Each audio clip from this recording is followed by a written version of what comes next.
windows, up and down the street. Possibly a story could be done from your window of the world I won't be there in my windows after this, I'm sure. Maybe you can do it from my windows, but I won't be there.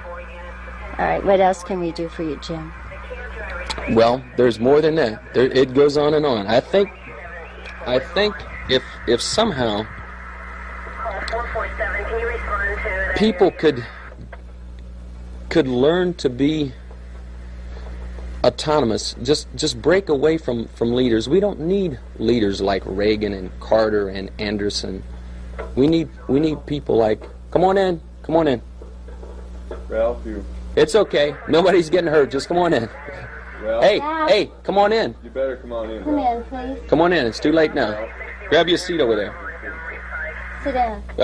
Park it over here so we keep everybody together. I don't intend to hurt anybody, so don't be,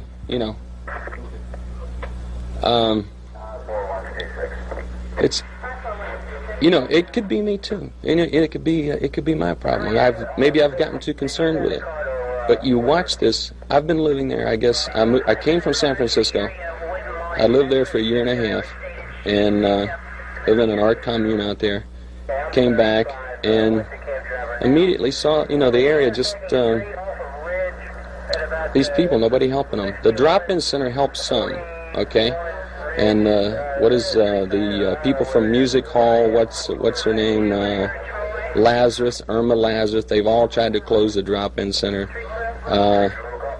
You get programs going, and the people want to close it because it's an eyesore. Granted, these winos are, as somebody described in the newspaper the other day, slobbering and all this, but they need help.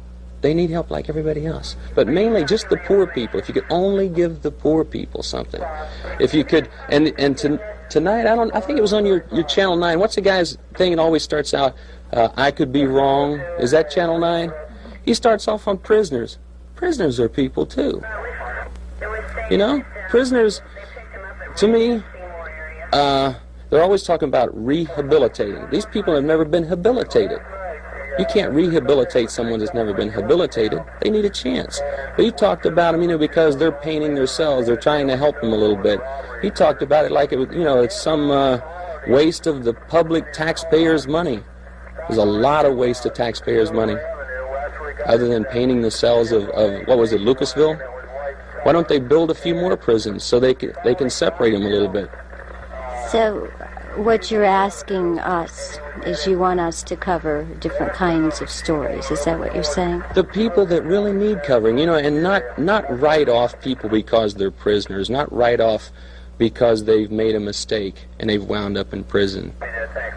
Don't write them off. Don't write off the poor people. Can I ask you something? Sure.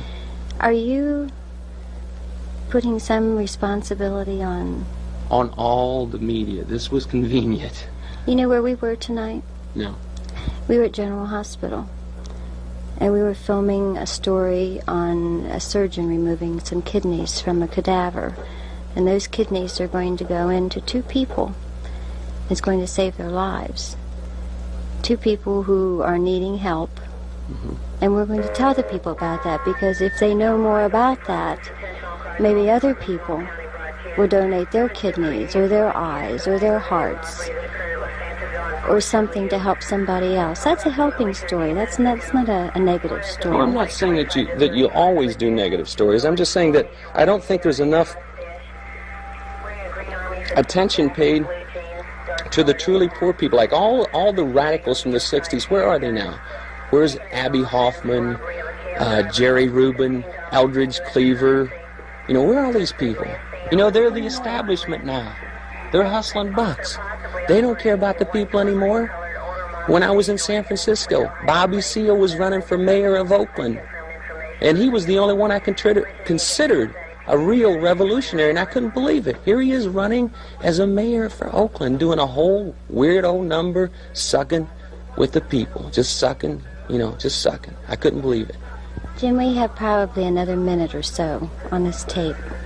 Is there any other point you wanted to make? I can't think of any point I want to make, except give me a place where the police can come and get me and we're going to shoot it out.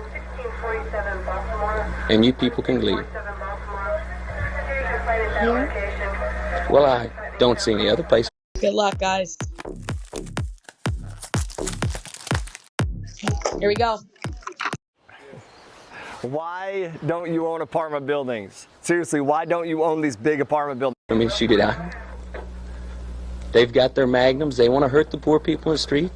I've got my magnums. I'm ready. I'm loaded. How would that help things, though? All these idealistic things you just said. How? He seems such You a could- nice gentleman. No, you could do. I blew my girlfriend away tonight. It's over for me.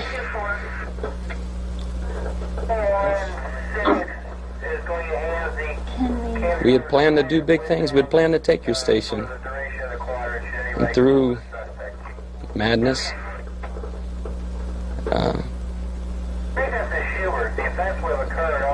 disagreements,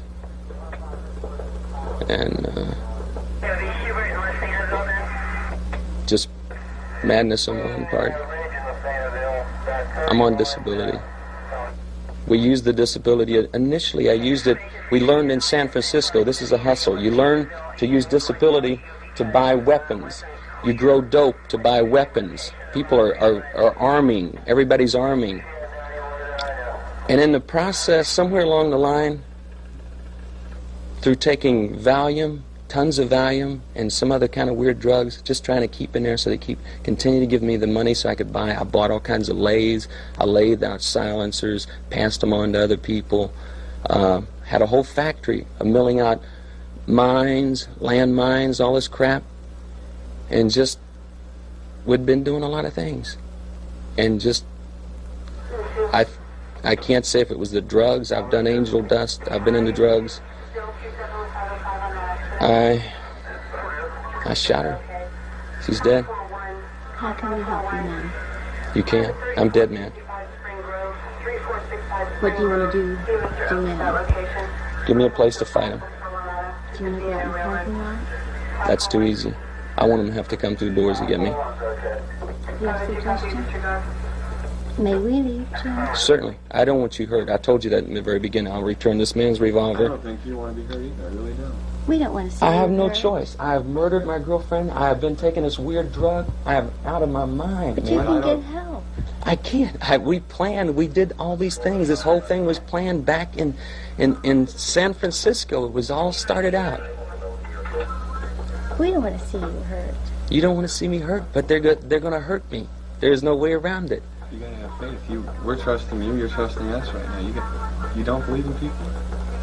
That's what, over the period of time, I've become paranoid. I tell you, the drugs or the angel dust people turn me on to angel dust. They did numbers on me in San Francisco that I ran from one end of the place to the other. Tripped out in the 60s on acid, couldn't do anything for maybe 5 years.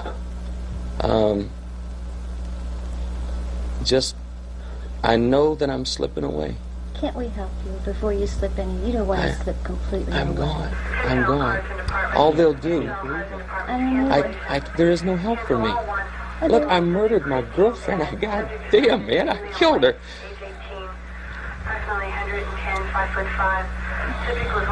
I'm trying to hold it together. I killed her. We want to help We had planned to do things together, and I went berserk. She's dead.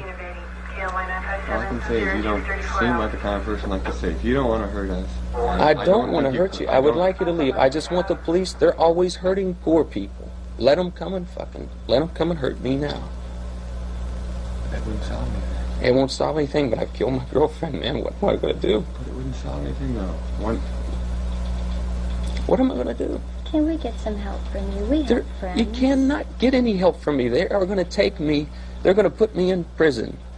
They're going to put me in there. They're going to put people in there where they rape you. They turn this thing off so you don't get these four-letter words. After ending the interview, Dale Menkhaus from the Cincinnati Police SWAT team could now begin negotiations. Menkhaus recalled the moment in a later interview, describing Hoskins as one of the coldest people that he had ever encountered. In a monotone voice, Hoskins told Menkhaus, "Well, it's time, and I'm going to do it now." before a gunshot was heard on the other end of the line. All 9 hostages were released unharmed, and 12 hours after the ordeal started, police finally entered, but only to recover Hoskins, who, during negotiations, had calmly ended his own time on this earth. Because he met his end on his own terms, we may never truly know his motives. But after examining the home he shared with Melanie, police believe that Hoskins was indeed a terrorist. He wasn't lying about that. They found his at-home machine shop in the attic, with hollow point bullets that had ricin tips. He also kept extensive files on prolific people. His files were labelled political creeps, business creeps, and police tactics. 1 year later, Elaine Green would take on another interview. This time it was the ex-wife of James Hoskins who made a concerning statement. She said that his behaviour on that day did not surprise her, apart from one thing. She was just shocked that James didn't kill Elaine. When interviewed, the hostages present that day agreed that everyone survived simply because no one did anything stupid. Elaine Green received a Peabody Award in 1981 for her bravery and professionalism throughout a difficult interview under duress.